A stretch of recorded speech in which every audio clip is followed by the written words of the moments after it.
À Anfé, pêcheurs, coopératives et acteurs du développement se sont réunis mardi autour du projet Nassim El Bahr. Objectif, protéger l'économie bleue en soutenant une pêche plus durable et en créant de nouvelles opportunités pour les communautés côtières.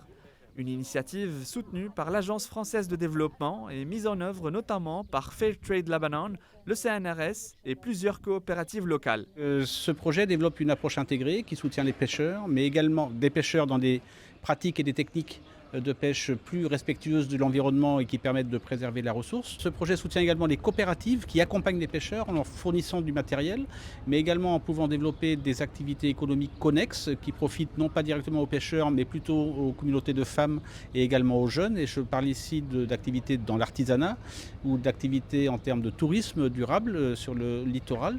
L'AFD est d'abord un bailleur de fonds. Eh bien, nous le mettons en œuvre, nous suivons l'opération, nous nous assurons que les fonds sont évidemment utilisés de façon conforme à leur objet, à leur destination finale.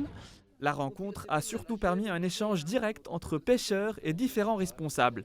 Des femmes engagées dans le tissage des filets de pêche ont partagé leur savoir-faire, mais aussi les défis auxquels elles font face et les perspectives d'avenir.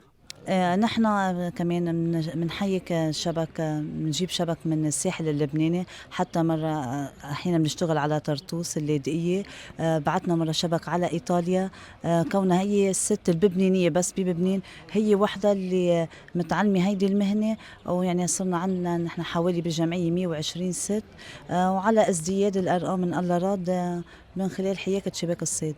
المبادرة هيدي هي قفص عم تعلمنا قفص الصيد مع نسيم البحر لحتى نحد من التلوث البيئي نحد من صناعة حياكة شبك النايلون ونصير نشتغل بالقفص اللي هي كمان مبادرة جديدة ورح تحد تزيد من الثروة السمكية اللي نحن الله راد رح نبادر بهيدا الشغل فيها.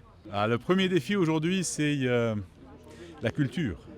C'est accepter un changement de méthode de faire, un changement de ce qu'on a hérité de manière ancestrale. Voilà, si pêcher à la dynamite c'est plus simple et plus rentable, pourquoi faire d'autres techniques, n'est-ce pas?